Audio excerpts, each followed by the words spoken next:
도다 하니라. 아멘.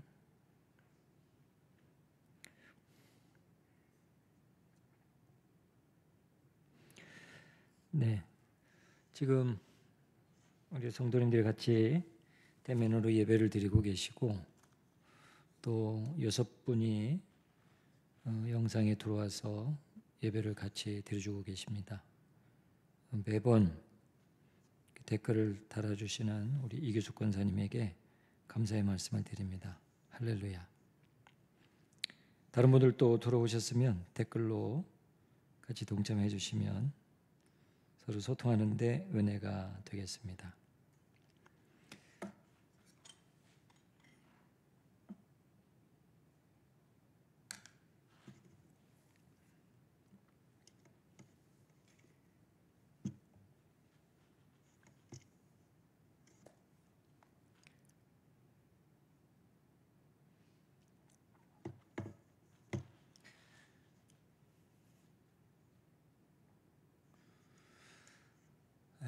올해 저희 교회 밖에 추리를 했는데 몇 가지 좀 아이디어를 가지고 작년까지 사용했던 추리에다가 장식을 하나 더 했더니 많이 풍성해졌다는 그런 느낌이 들어요. 그래서 똑같은 나무인데 작년 것보다 한 100만 원은 더 비싼 나무같이 그렇게 보이게 되고, 또 2층 안쪽에다가 유리창에다가 또 우리 정 목사 최 전도사가 아이디어를 내 가지고 2층 그리고 3층 방송실하고 재정부실 유리창에도 지금 추리를 했습니다. 추리를 하는데 낮에는 추리가 꺼지고 밤에만 켜져서 그러지 않아도 크리스마스 분위기가 안 나는데 한번 하루 종일 켜보자고 그랬더니 목사님 불날 수 있습니다 그러더라고요. 왜냐하면 워낙 많은 전선이 지금 연결이 돼가지고, 그래서 그러면 평상시보다 1시간 일찍 켜지고 1시간 늦게 꺼질 수 있도록 그렇게 장치를 했는데, 오늘 낮에도 보니까 보기가 참 좋더라고요. 저만 좋은지 우리 성도님들은 더 좋은지 모르겠습니다. 저녁에 보시면 아주 불빛이 더 좋아가지고 내년에는 더 아름다운 성탄 추리를 만들 것 같습니다.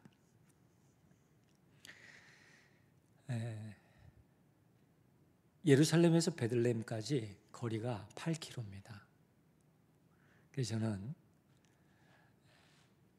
머릿속에 상상할 때에 예루살렘과 베들레헴이 가까우니까 참 좋겠다 그렇게 생각하고, 자, 오늘은 베들레헴에 예수님께서 태어나신 교회를 방문하겠습니다. 그리고 저는 이제 베들레헴을 가는데, 베들레헴에 가까이 가니까 아주 공기가 싸늘합니다. 왜냐하면 베들레헴은 유대인이 거주하는 지역이 아니라 팔레스타인 사람들이 거주하는 지역입니다. 그래서 베들레헴 가까이 가니까 콘크리트로 장벽을 몇 미터가 되는지 몰라요. 하여튼 상당히 높은, 제가 볼 때는 교도소 담벼락 같은 그런 느낌이 들었어요. 그 베들레헴 전체 도시를 다 콘크리트로 벽을 쳐놨습니다. 그래서 베들레헴에 사는 팔레스타인 사람들은 이스라엘 정부의 허락이 없으면 다른 곳으로 이동을 못합니다. 그리고 이제 그 장벽을 쳐놓은 건너편 쪽에, 거기는 거의 다 800m 산지니까요. 건너편에 보면 그 예쁜 마을들이 들어와 있는데, 그 마을들은 전 세계에 흩어져 있는 유대인들이 자원하는 사람들, 자기들이 고국에 가서 살겠다 그런 사람들을 위해서 나라에서 집을 지어줘요. 그래서 정착촌을 만들어 놓습니다. 그러니까 베들레헴 쪽에서 그 정착촌을 보면 참 멋있게 보이죠. 근데 이제 그쪽에서 이쪽은 저희들은 보지 못하고 이렇게 지나가는 상황이기 때문에, 하여튼 그러한 좀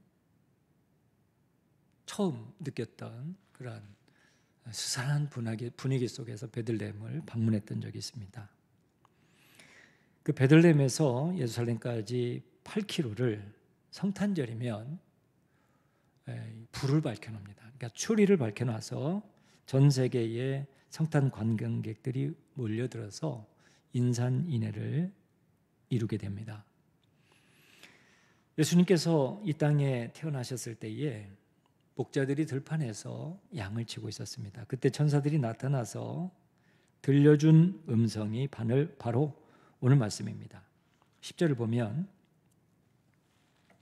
천사가 이르되 무서워하지 말라. 보라, 내가 온 백성에게 미칠 큰 기쁨의 소식을 너희에게 전하노라.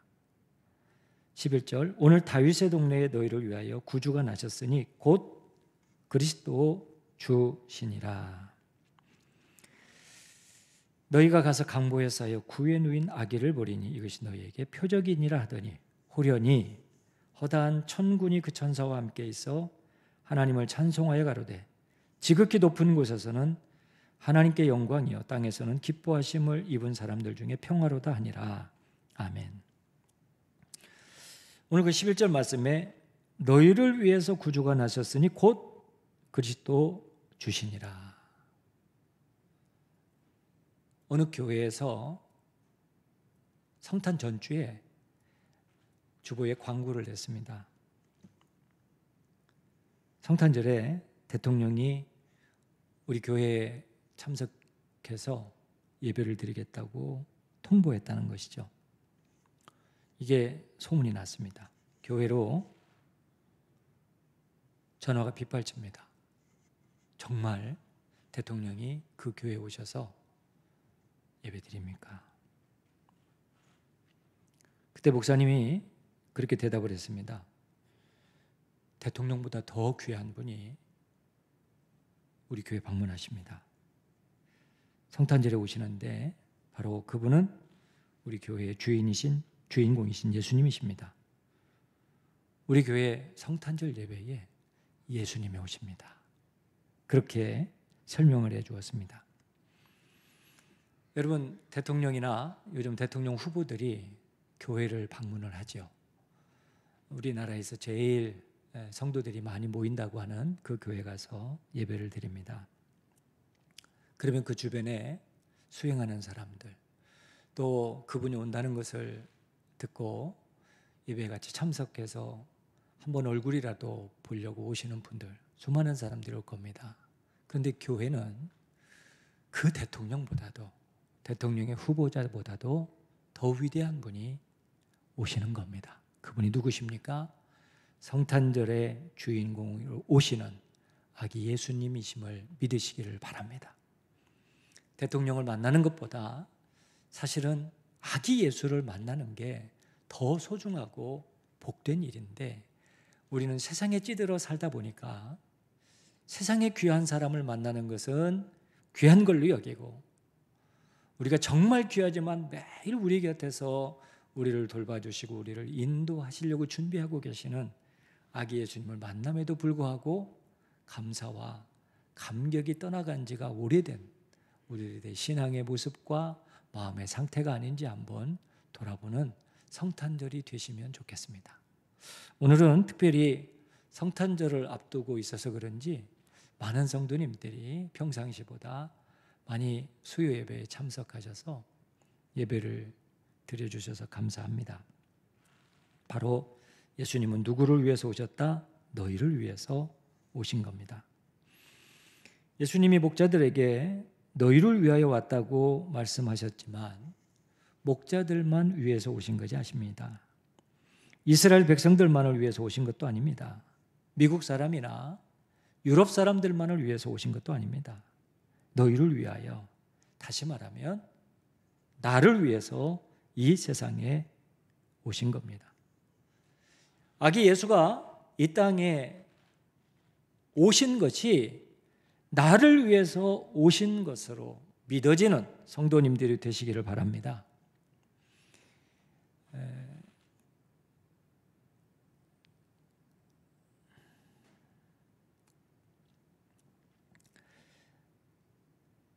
가우스라는 할머니가 계셨습니다. 어느 날 새벽이었는데 새벽 예배를 끝나고 와서 식구들을 다 잠에서 깨웠습니다.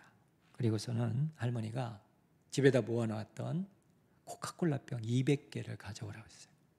그리고 이제 코카콜라병에 딱 맞는 그 나무 뚜껑을 코르크라고 그러잖아요. 그 코르크들 또 200개를 준비하고, 내가 하나님 앞에 기도 응답을 받았는데 하나님께서 내게 말씀을 주셨다.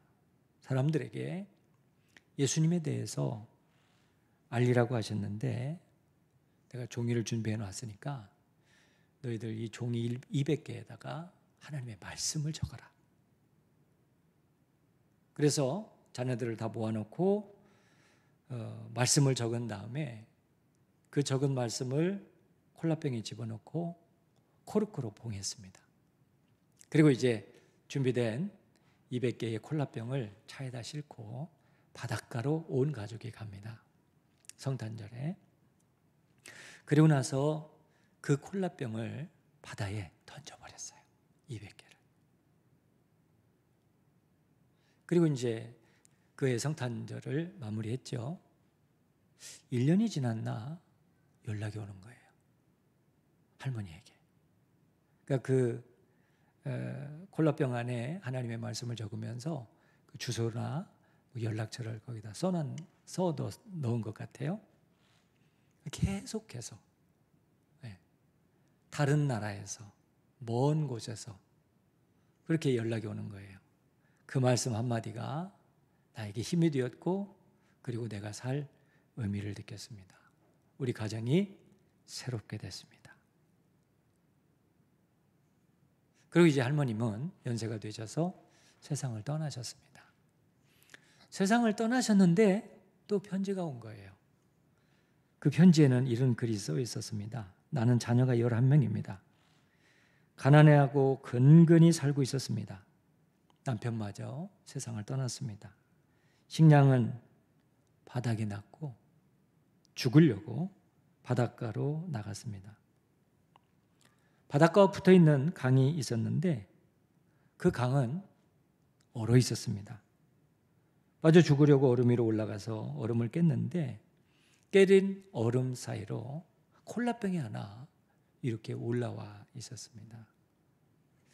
이상해서 콜라병을 집어보았고 그 속에 종이에 글이 써 있는 것을 보았는데 그때 그 글에는 이런 글이 써 있었습니다. 전도서 9장 4절 말씀인데 모든 산 자들 중에 들어있는 자에게는 누구나 소망이 있음은 산 개가 죽은 사자보다 낫기 때문이니라. 전도서 4장 9절 말씀을 한 절 적어서 콜라병에 집어넣고 보냈는데 대륙 건너편에서 죽으려고 작정했던 한 여인이 그 콜라병 속에 있는 전도서 9장 4절 말씀, 산 개가 죽은 사자보다 낫다. 그러니까 죽지 말고 살아라. 그 한마디를 붙들고 우리 가족이 회복이 되었습니다. 이렇게 귀한 일을 해주신 것을 너무나 감사합니다. 이런 감사의 편지가 할머니가 돌아가시고 한참 후에 도착을 한 겁니다. 바로 예수님은 우리들을 위해서 오셨습니다. 나를 위해서 오셨습니다. 정말 소망의 말씀이고 생명의 구주시고 우리가 그분을 만나면 새로운 역사가 일어납니다. 이틀 전입니다. 모르는 전화번호로 전화가 왔어요. 그래서 될 수 있으면 모르는 전화번호는 전화를 안 받습니다. 왜냐하면 제가 성전교회 목사인 줄 알아요. 그래서 장애인 협회입니다. 불우한 이웃 자선단체입니다. 그렇게 오는 전화가요 하루에 수십 통이 넘습니다. 그러니까 이제 그거를 목회자가 다 거절한다는 것도 이게 쉬운 일이 아니거든요. 그래서 모르는 전화는 안 받는데 전화를 받고 싶어요. 그래서 전화를 받았죠. 그랬더니 정태균 목사님이네요. 맞다고. 그랬더니 저하고 중학교 동창이래요. 여러분 중학교 동창 그러면 먼저 딱 생각하는 게 다단계 아닌가, 보험 아닌가, 그런 일을 많이 겪었기 때문에. 근데 하여튼 이상하게 전화를 받고 싶었어요.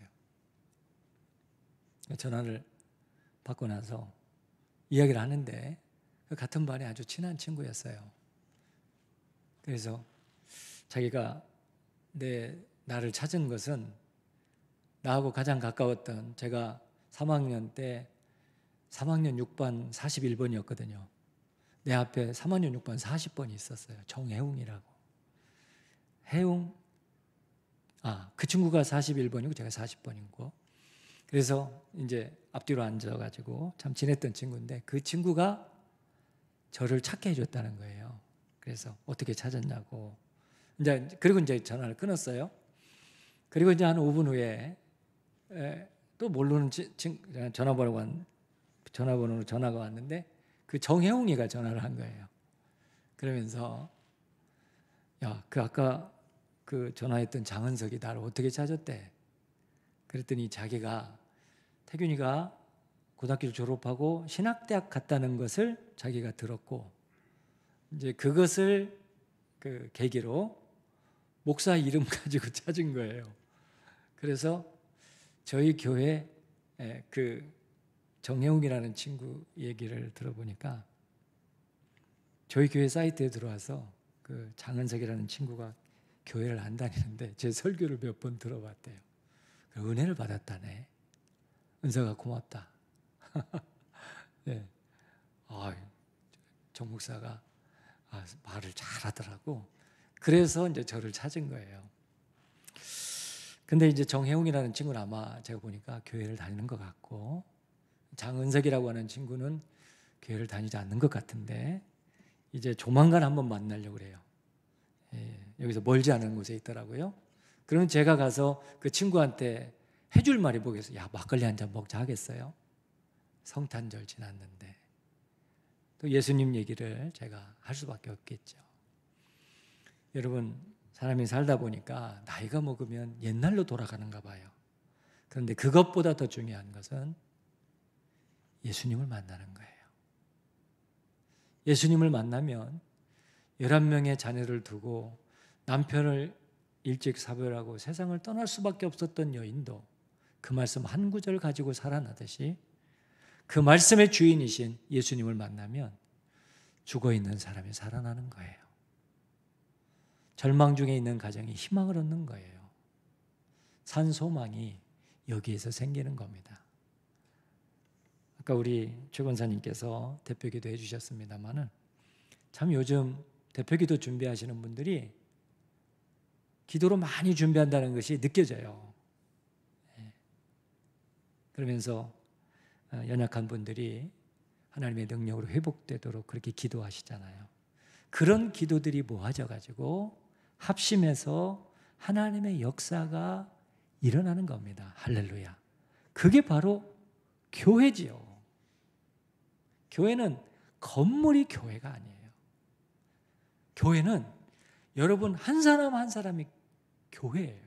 정말 소중한 존재들임을 기억하시고, 오늘 또 주님 앞에 나왔는데, 여러분들이 그 아기 예수로 이 땅에 오신 예수님을 영접하고 만나는 역사가 있기를 예수님의 이름으로 축복합니다. 에드가 존스라고 하는 분이 이런 말을 했습니다. 만일 1년 365일이 날마다 성탄절이라면 혁명적인 사건들이 생길 것이다. 이기주의는 사라질 것이요, 탐욕은 물러갈 것이며, 미련한 자기 자랑은 산산조각 날 것이다. 무지한 싸움과 어리석음은 없어질 것이다. 그리고 무시무시한 황폐한 전쟁도 사라질 것이다. 그리고 모두의 기도가 이루어져서 땅 위에는 진정한 평화가 실현될 것이다. 아멘. 얼마나 귀한 일입니까? 매일매일이 성탄절이라면 그 성탄절을 통해서 이기주의가 발을 못 붙이겠죠.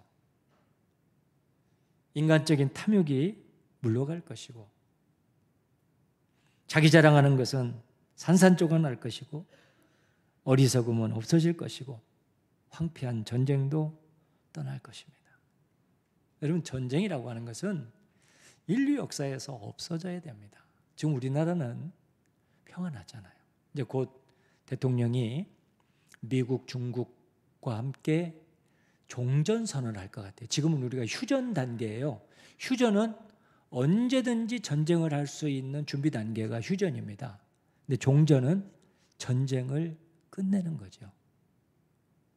그러니까 미국과 중국이 어느 정도 지금 동의는 한 것 같고요. 아직 세부적인 것은 더 들어가야 되지만 한 나라만 반대하죠. 그게 어디죠? 일본이에요. 그래서 우리는 일본을 놈자를 붙이잖아요. 전쟁을 그치자는데 그걸 반대하는 게 제정신입니까? 일본 어시기들.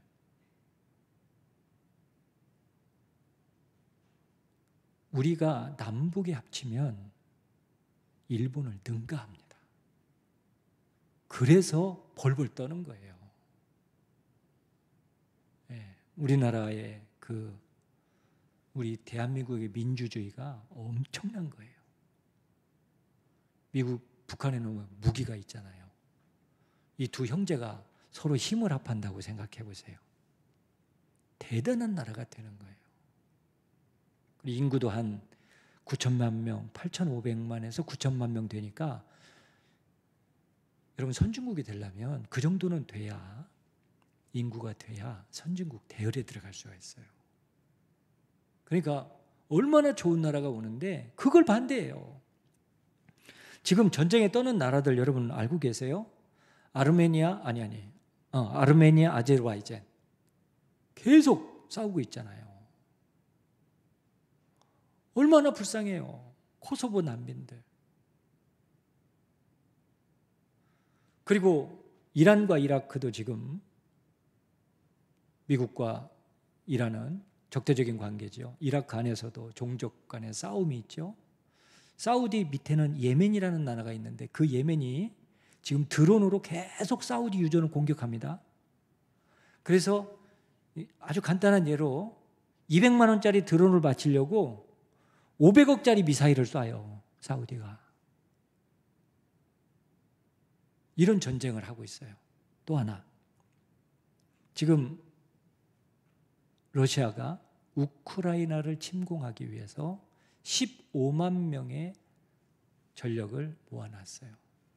여러분, 바로 이게 전쟁입니다. 이런 전쟁이 성탄을 통해서 사라져야 됩니다. 그런데 이런 전쟁은 군사적인 정치적인 전쟁뿐만 아니라 영적인 전쟁이 심각합니다. 가정마다 영적인 전쟁이 있고요. 사회도 영적인 전쟁이에요. 그래서 아기 예수가 이 땅에 태어나심으로 말미암아 이런 세상의 부조리, 탐욕, 이기주의, 그리고 무지한 어리석음, 그리고 절망 등이 떠나가고 진정한 평화가 이 땅에 자리 잡기를 예수님의 이름으로 축복합니다. 두 번째로는 아기 예수님이 우리를 위해서 이 세상에 오셨고 그분은 구주로 나셨습니다. 예수님이 구세주라고 하는 것은 우리의 구원자라는 말입니다. 하나님께서 이 세상을 창조하시고 아담과 하와 첫사람을 에덴 동산에 창조하셨습니다. 하나님이 제일 싫어하는 것이 바로 죄입니다. 죄를 지은 사람은 지옥에 갈 수밖에 없습니다. 이 지옥에 갈 수밖에 없는 사람을 구원하기 위해서 예수님이 오셨는데 우리는 그분을 구원자, 구세주, 구주라 말하는 것이죠. 그래서 어거스틴은 예수님이 우리를 구원하시기 위한 사건을 가리켜서 하늘 보좌를 버리고 이 땅에 오셨는데 예수님이 인간이라고 하는 버러지의 형상을 입고 시궁창에 들어온 것보다 더 어려운 사건이 성탄절이라고 고백하고 있습니다.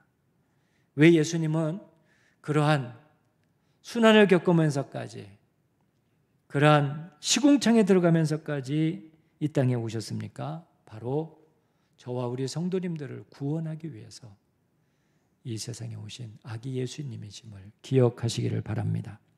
그러면 구원은 뭐냐?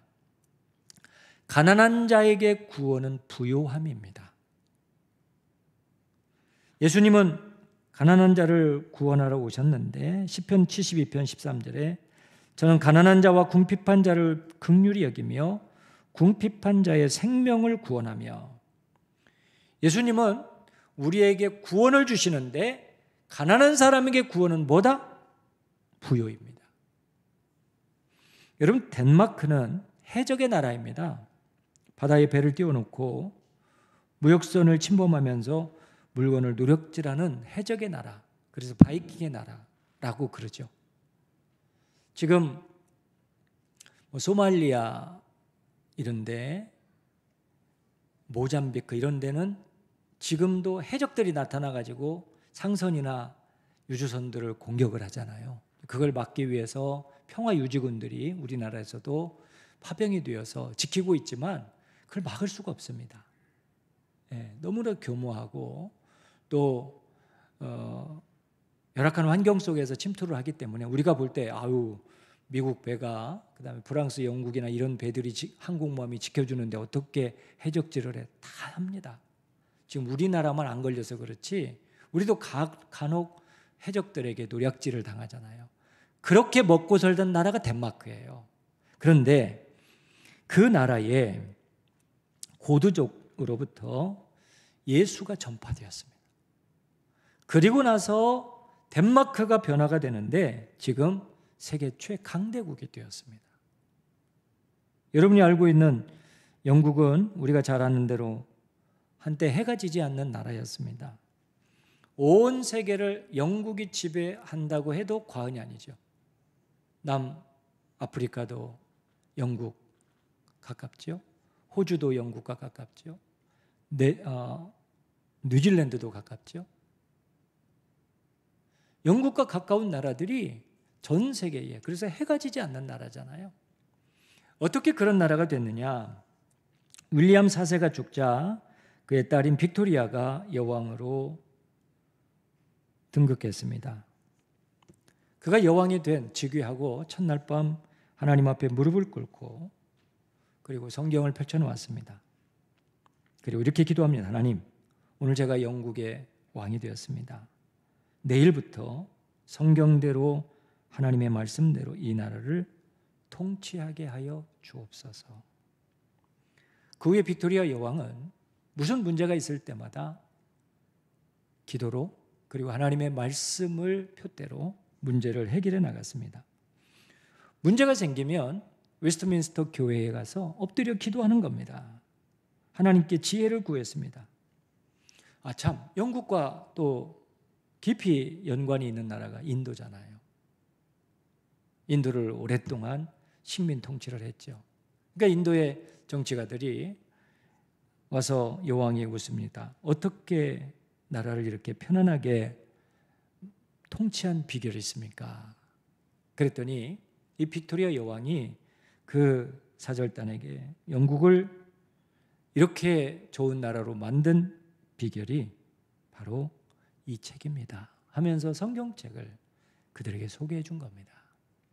여러분, 가난한 자에게 구원은 부입니다. 성경에 보면 그렇게 말씀하셨고, 그리고 역사는 우리에게 증명합니다. 예수 잘 믿으면 나라가 잘 됩니다. 우리 성도님들이 오늘 나와서 예배 드리는 것은 예배를 드리는 것 그리고 그 이상으로 여러분은 애국자라고 하는 것을 믿으시기를 바랍니다. 우리가 더 예수님 잘 믿어서 이 나라가 더욱더 부강하고 강성한 나라가 될 수 있도록 기도해 주시면 고맙겠습니다.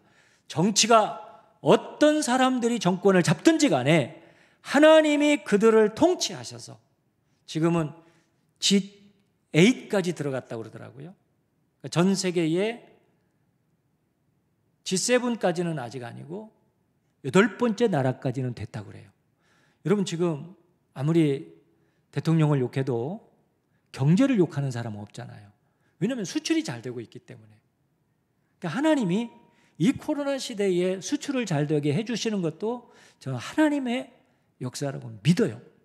그러니까 우리는 세상의 정치에 너무 연연하지 마시고 이 모든 정치의 세계도 주관하시는 하나님을 믿고 그 하나님을 통해서 아기 예수님을 만남으로 말미암아 여러분의 나라가 부유할 때에 여러분의 가정과 여러분의 자신도 하나님 앞에서 부유함의 구원을 누리시기를 바랍니다. 병든 자에게 구원은 뭐냐? 건강입니다. 예수님은 못 고칠 병이 없으신 분입니다. 할렐루야. 임 집사님 어떻게 대답이 시원치 않습니다. 네. 요즘은 다른 때 지난번보다 식사 양이 좀 많아졌어요? 좀 부드러워졌어요? 네, 할렐루야. 하나님은 기적의 하나님이세요. 제가 만나는 친구 가운데 친구 목사님인데 약 한 20년 전에 발병을 했어요. 암이. 멀쩡해요. 그러니까 하나님이 치유하시면요 놀랍다니까요. 지난주에도 말씀을 드렸잖아요. 기도하면 세상 사람들이 우연하게 일어나는 일이라는 것이 매일 일어나는 거예요. 그게 놀라운 거예요. 예수님이 이 땅에 오셔서 우리를 구원하시기 위해 오셨어요. 그러면 질병을 가진 사람에게 구원은 건강한 거예요. 예수님 만나고 여러분의 삶 속에 건강이 주어지기를 축원합니다. 제가 이번에 모더나 맞고 주일날 좋아졌다고 그랬잖아요. 근데 주일날 저녁 때 또 아팠어요. 우리 집사람이 저한테 그러더라고요. 왜 거짓말 하냐고.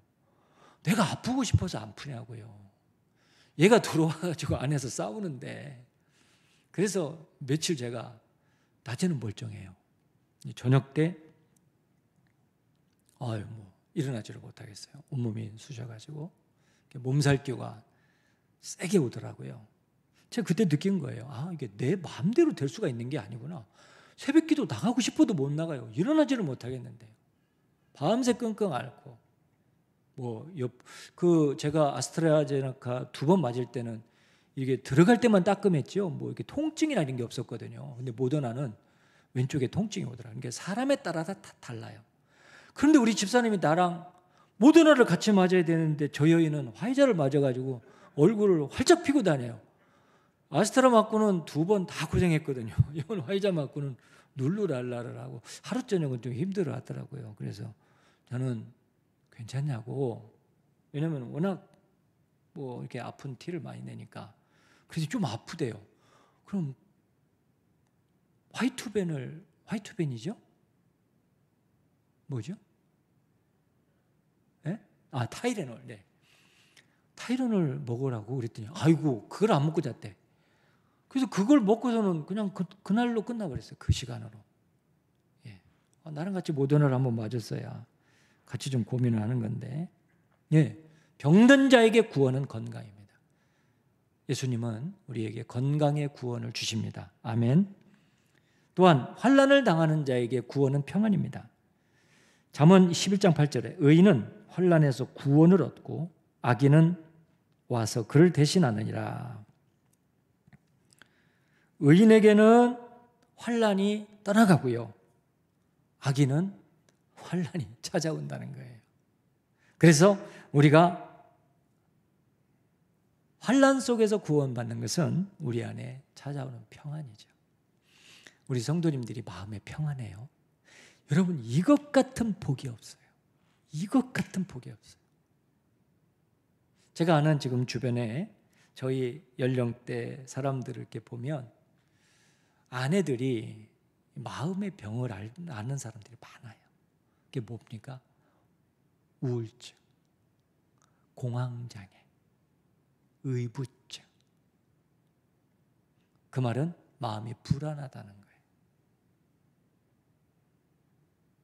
오늘 성도님들이 하나님 앞에 나와서 예배 드릴 때에 예배 드리는 이 시간에 마음이 평안하잖아요.